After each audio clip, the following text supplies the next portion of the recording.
nursery? After my youngest son graduated from high school and I had extra time, I wanted to do something useful. So I volunteered at the St. Louis Crisis St. Charles Nursery, and I got to know the mission and the people and what the nursery does and how they care for the kids, and I just fell in love with it.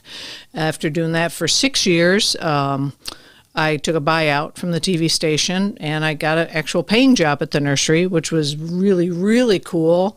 And I got to see even more of what the nursery does and how we reach the families. And I got to talk to the moms and hold the kids even tighter. And then in about 6 months after that, the communications director job came up and I thought, well, heck, I can do that. So a little stats on the Crisis Nursery. On July 21st, it's going to be celebrating its 35 years of preventing child abuse and neglect from the St. Louis metro area. For 35 years, the Crisis Nursery has never closed its doors, providing emergency care for children whose families are experiencing a crisis, homelessness, domestic violence, illness, and overwhelming parental stress. Right. So some of these stats are amazing. So over 35 years, preventing child abuse and neglect means 125,000 children kept safe at the nursery. 4.8 million hours of emergency crisis care for kids. I don't know who came up with those. Well, we have to keep close track for the grants and the funding and all that. Yeah. So, we keep absolute track of that stuff. 63,000 families served, $26 billion saved through child abuse prevention. 99% children involved with the Crisis Nursery have had no child abuse hotline report. Right.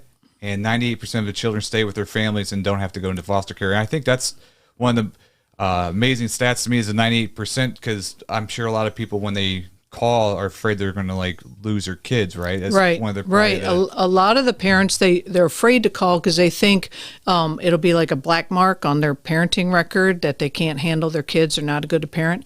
But we've been around so long and working with the courts and the police that actually when you call the nursery and you reach out for help, that means you know your limitations and you're willing to reach out and ask for help.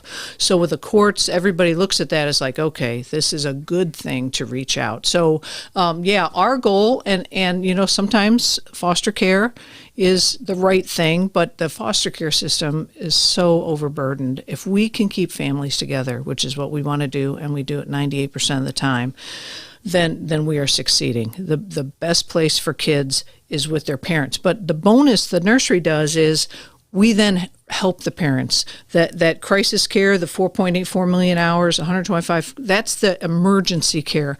But we have another program, the Family Empowerment Program, that helps the parents afterwards. So many of our parents, they want to be good parents. They know there's a way to be, but maybe they didn't have that good example that we've had. Maybe they don't have the tools. So our family empowerment counselors will reach out and help those families.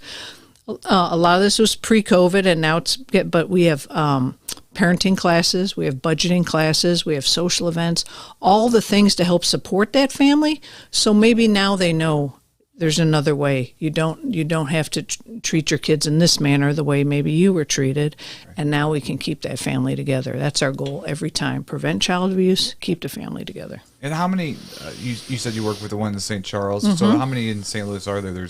We have five nursery locations. So one is down on Gravois in South City, one is up on the grounds at Christian Hospital, two are in downtown St. Charles, and then one is out in Wentzville. So those are our nursery locations where the kids stay.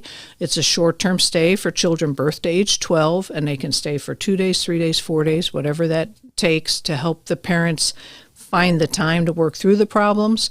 And then we have 10 family empowerment centers where the counselors work out of there, and that's everywhere from Arnold to Ferguson and from East St. Louis to Wentzville. So we're all across the whole area, and those are the groups that go into the homes and help the families learn to be better parents. So for the families, there's all different types of situations that like maybe just there's a certain stress level that they need a couple days time off.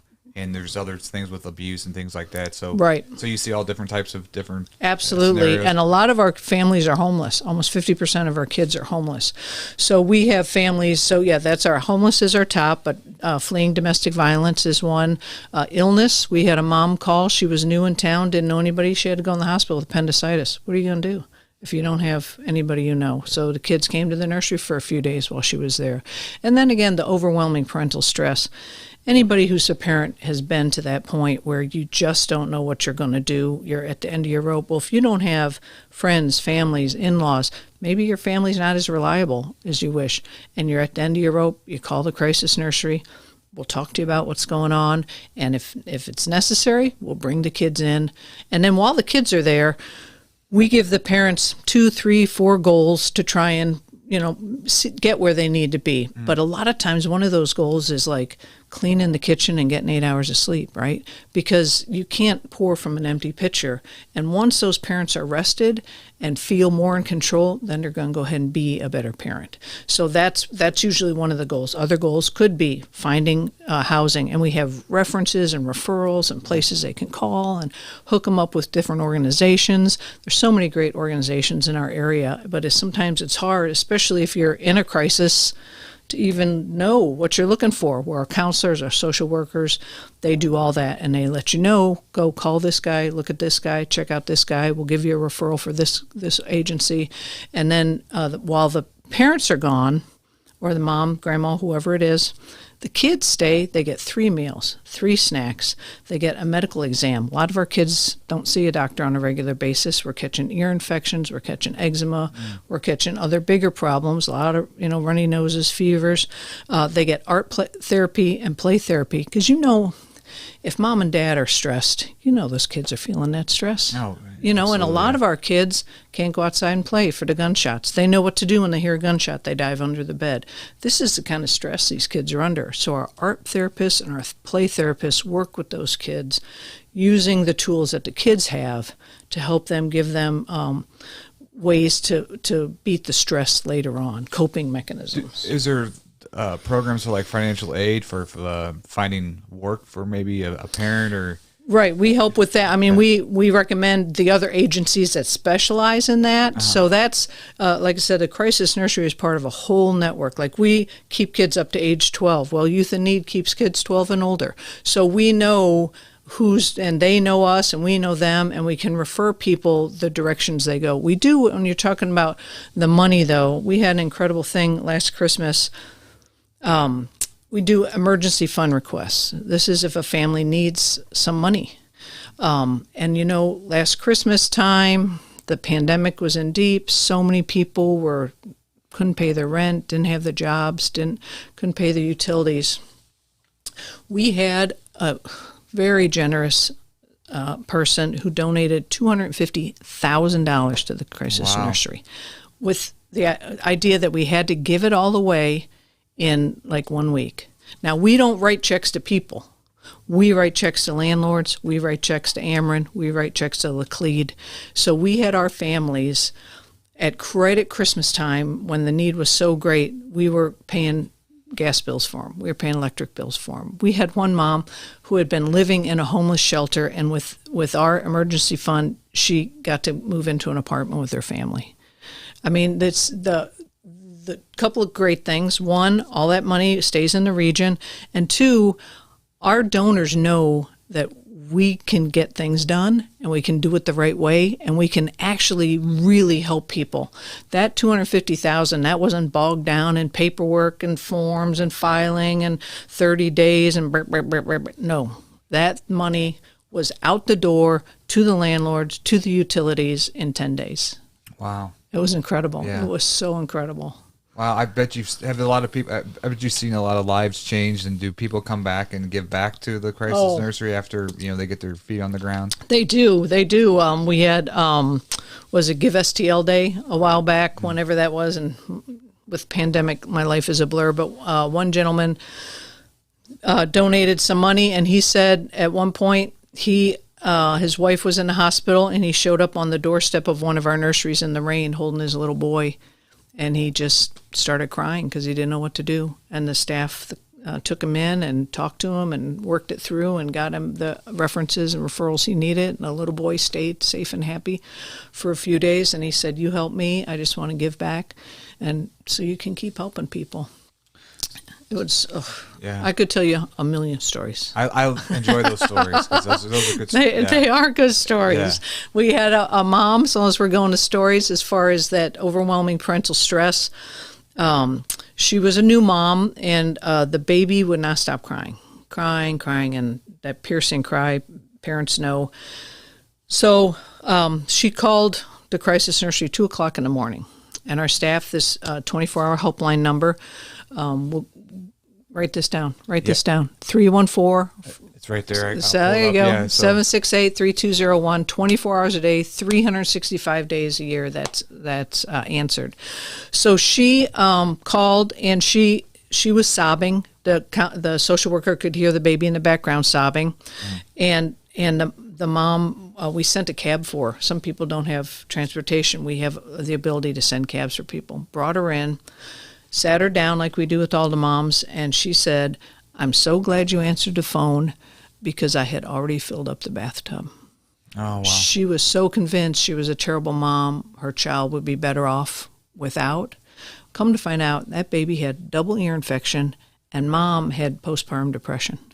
They both ended up in the hospital, or at the hospital, and then came back and stayed at the nursery. And the mom was in for a couple days, and when she came back out, everything was better. But if the nursery had not been there to answer that phone at 2 in the morning, right? Who knows? And there's 100 stories like that. Was she able to get on medications and therapy to get her child back? Absolutely. Yeah. And when you talk about people coming back, she stayed. She's still part of the nursery family, actually, and this has been 10, 15 years. But we also have a group called the Parent Advisory Board, and these are moms, mostly grandmas, who have been helped by the nursery, and they want to reach back and help the new moms and let them know things get better, where it's going to be okay. And they advise us what the nursery needs. When we opened our nursery up there in Ferguson, right after the Michael Brown thing, that was partly because, we saw the need. Obviously, there's a need in Ferguson, but our Parent Advisory Board is telling us where we need to go, who needs the help, where there's a desperate need for us. Our North City Outreach Center, we've been there 15 years. This is up on North Grand, which is a really tough part of town. But we got there 15 years ago, and we've been helping families up in that area ever since. Wow. And so how many people are employed, and how many volunteers do you have? People employed, we have, I think, over 100, almost 200. But this is in the nurseries and in the family empowerment. And because the nurseries, of course, are 24 hours a day, then we have some part-timers on the weekends and evenings and stuff. I pull up here's some of the programs that you guys. Yeah, go to programs. Yeah, we have so many things we're doing to help the families. And again, a lot of these come from the people who use the nursery, and we're so much about meeting people where they are. So like you said about the crisis, what's a crisis? You know what? If it's a crisis to you, it's a crisis. Yeah. It's not like, well, geez, we got somebody worse than that. What do you know? I mean, we do triage the families because sadly, maximum we can keep 46 kids at a time, which is not nearly enough. But we talk to them, we call them, we get people in when they need to get in. We can expand that a little bit with emergency waivers to get more kids in if we need to. So we're doing everything we possibly can. As far as volunteers, of course, pre-COVID, it was thousands. And now we're just getting back. People are vaccinated. We're getting back to the volunteering, which is so incredible. We can't do it without volunteers. The volunteers are absolutely critical to everything we do. And whether it's if you want to hold babies, pat babies, play with kids, play with blocks, comb Barbie's hair out, have the dinosaur battle, whatever. Or maybe you're not that kind. Maybe you like to go shopping. Maybe your thing is sorting donations. Maybe you want to help us plan a gala.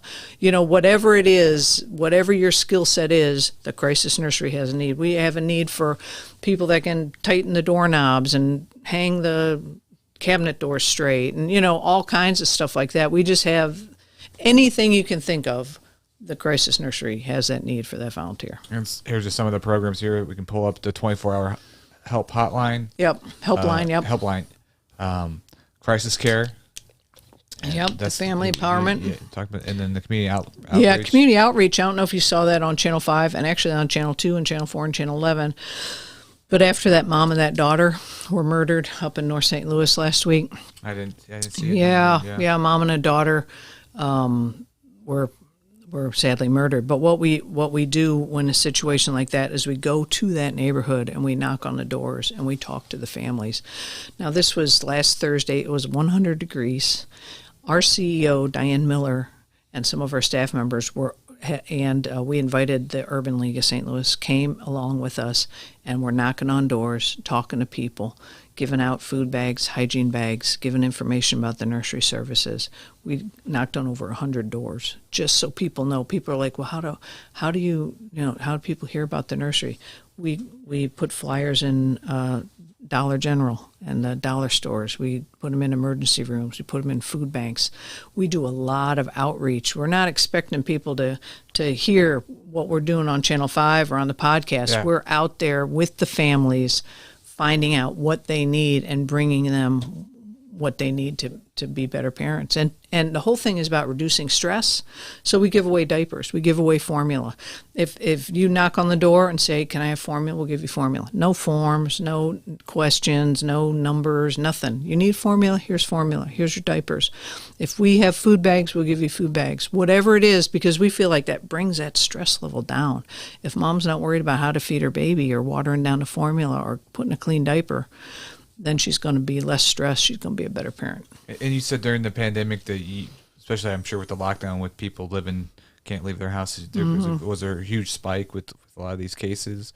Well, in the industry in child abuse prevention, the reported numbers went down.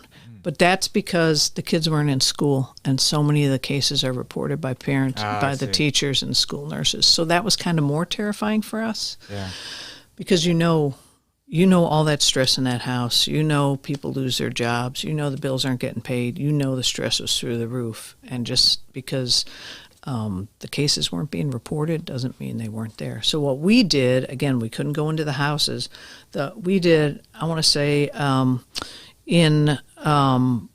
I'm looking for the number for telehealth sessions. We did Zooms with the families. We did porch drop-offs. I mean, thousands of telehealth things. We called our families who had used the nursery before. How's it going? Is everything okay? What can we bring you? We did art and play therapy online with the kids because they're so used to going to school online anyway. So we did a lot of that online. And that also gives mom a break. You know, if the kids have an hour with the art therapist, maybe mom doesn't have to be right with them obviously in the house. But so we did as much as we could do without going into homes. Right. Yeah. So we did everything we could and did as much outreach as we could too. And here's some other programs that we can. Oh, yep. So the art and play and therapy, share a little bit what that's about. So art and play, of course, are the language of children. That's how they talk. That's how they communicate. Mm-hmm. So when they're feeling the stress or the problems, our art and play therapists have ways to get the kids to talk about that. One technique that I love is as they're working with their art supplies or doing some painting, the art therapist won't say, "How are you feeling?" Because even when you're 7, the answer is great, thanks, how are you, right? So she asks, how is your heart feeling? And that gives just that little bit of distance, and parents who are listening to this, try this with your kids. How is your heart feeling? Because they can give that little bit of distance and they can say, my heart is feeling sad, or Billy was mean to me at school, it made my heart sad. And that way you can really get a lot more emotion out of kids and help them talk through their problems. And with the play therapy, too, we do a lot of coping techniques as far as when you're feeling angry, what can you do, or scribble drawing or pounding Play-Doh or those kind of things. And again, it's not just about for that 1 hour, but we would send supplies home with the kids, more Play-Doh, more markers. So next time you're feeling angry or you're hearing the scary noises, what can you do to help cope? We do a lot of self-hugging. We do a lot of thinking of positive things. We teach the kids this stuff. So again, when they're have their tough lives, they have a way to get through. Escape, yeah. Yep. And that Latinx outreach program, that's huge in St. Louis and now also in St. Charles. We're helping hundreds and hundreds and hundreds of Latino families. Our counselors are all bilingual. And it's interesting because the Latino population doesn't use the emergency care so much because they have a family support system, right? Like we were talking about, other people don't. There's a lot of big families, aunties and uncles or tias and tios. But what they need more help with is the legal system,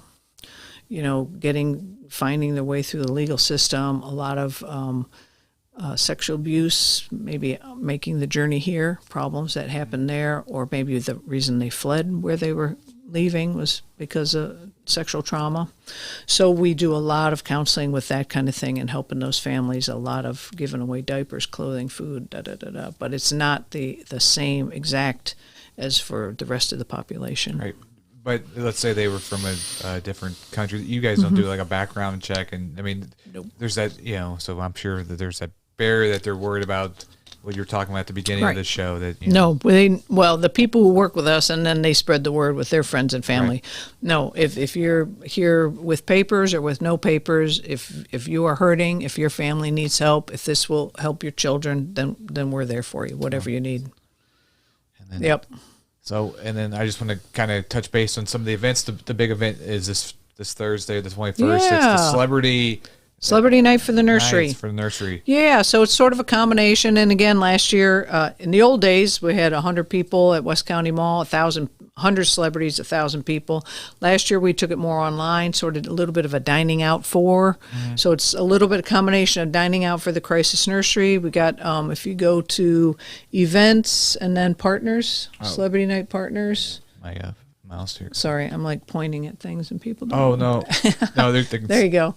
If you scroll down, there's some of the restaurants that are helping us out. A couple in Clayton there, Herbie's Oceano at West County, but California Pizza Kitchen, bunch in the streets of St. Charles. Charlie Dito's on the Hill. There's another one at West County is Bravo.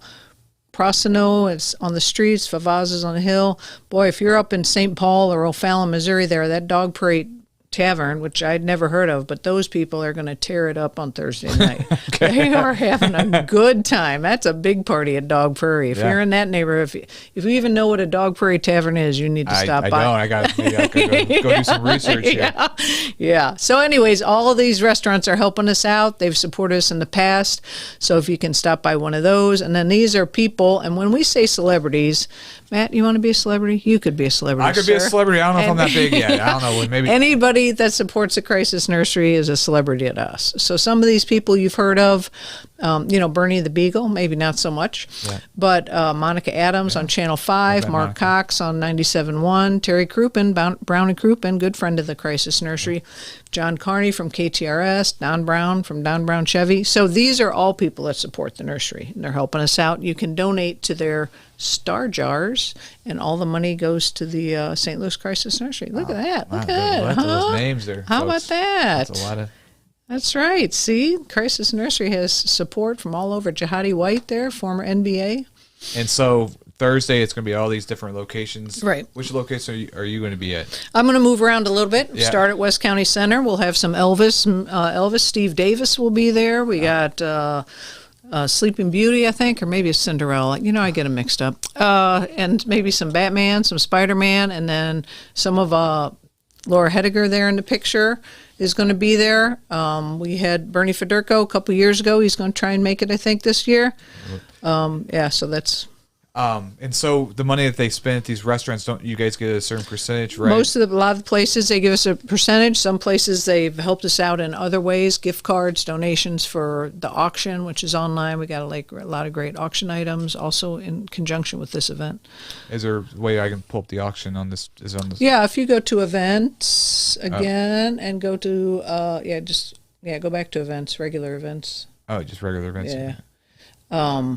And then, click that and scroll down a little bit, and it'll say Star Jars and auction right there. Okay. They're both the same site, so don't be fooled. Okay. and Star Jar auction raffle up there, that black box. Oh.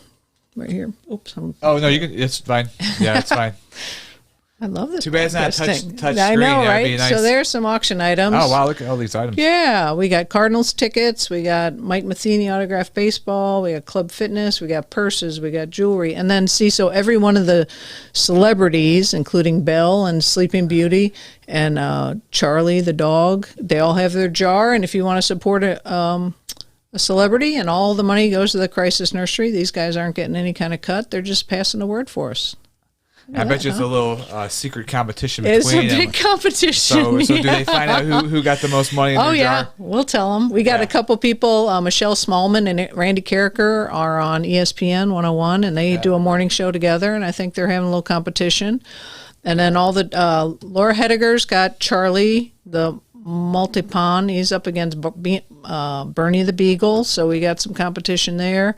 But, yeah, and then our boards compete. So, yeah, of course there's a pride thing. There's pride. Yeah. Always got to have the pride. You don't want to be the guy with no money in your jar, right? Right.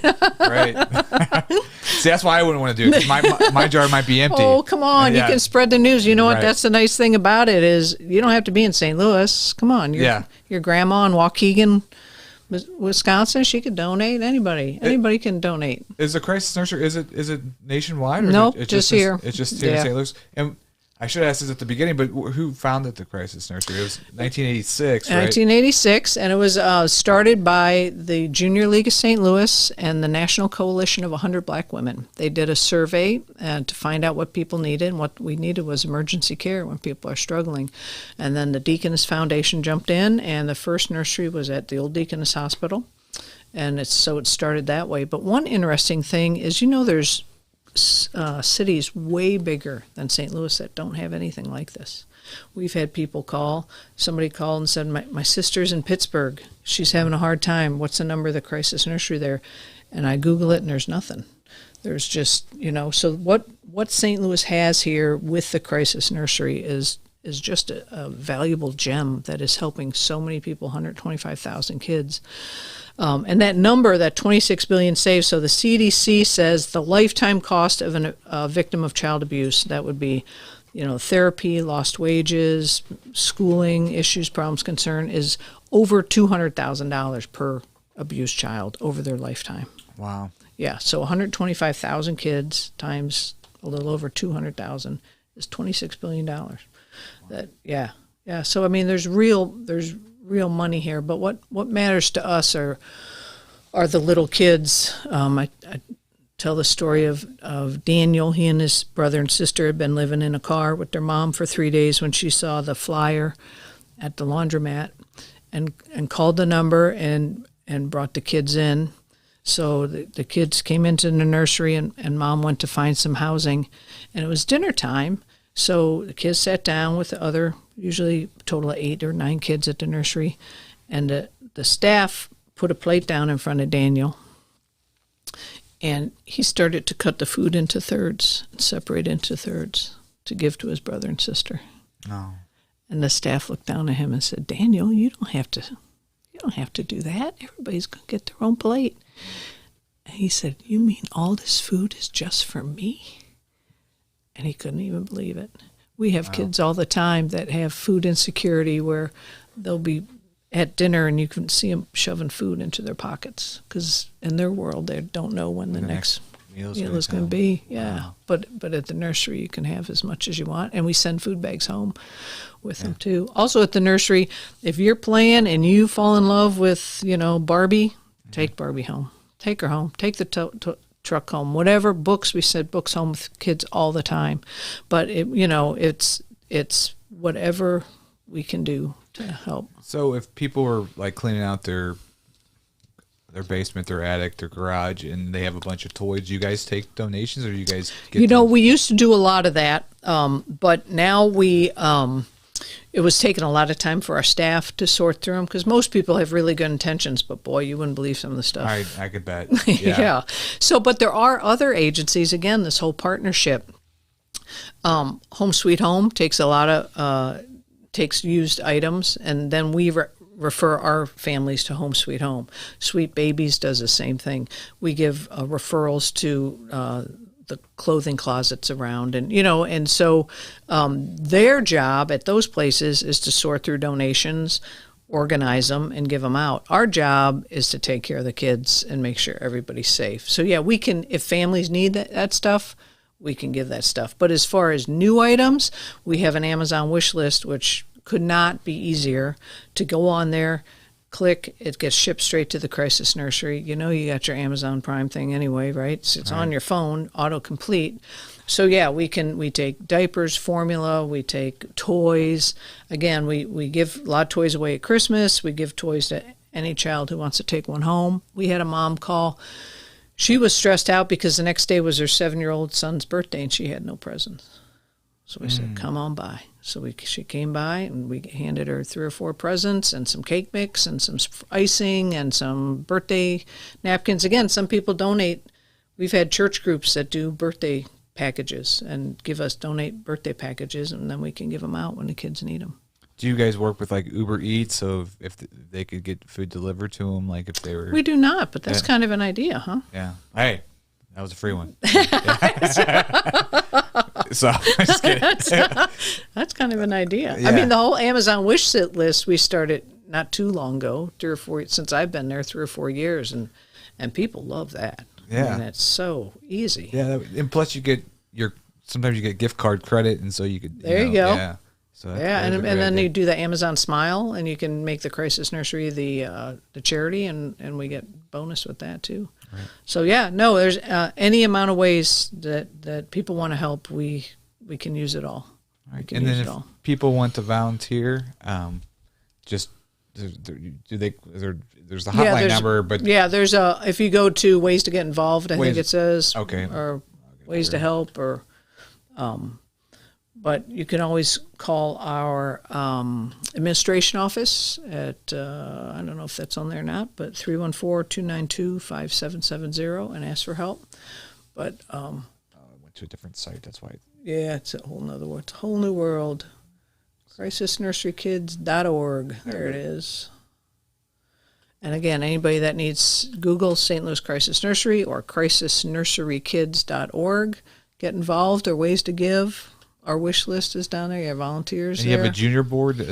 Do have a junior board, high school kids, and they help with a lot of birthday parties and stuff like that too. Do you get a lot of interns with college that come in too? Yeah, especially in our social worker counselor. Mm-hmm. I've had a few communications ones. That's always fun. But that's another thing I want to mention. It's not daycare. It's not daycare. Our staff, most of our staff are social workers and counselors. And even like when I was staff, I still got the training for social workers and that the social workers and counselors get. So it's not daycare. It's trauma-informed care. So if little Billy is acting up, you don't think, geez, what's wrong with this kid? You think, what happened to him? What does he see every day? Why? And so everything we do with these kids is about trauma-informed. It's about understanding how they're seeing the world, why they're seeing the world, what they saw that morning, what they see every day of their lives, kind of thing. So we're very sensitive to that, and that's where all of this loving and caring and helping the kids get through it comes from. That's great. Wow. Yeah. Yeah, you got a great job. I do have a great job. Got a great the job. Best job ever. Yeah, and you do such a great job. And thank you for coming on the podcast and sharing with us about the Crisis Nursery. So, again, the 21st, this Thursday. Check 19th, out this Thursday, right? Yeah, that's correct, right? I think so, yeah. Yeah. So check out the website. There's all these different sites and places to go. So thank you so much for being on the Thanks for podcast. having us, Matt. Yeah. Thanks for helping us spread the word to all your listeners. I appreciate it. Thank you so much.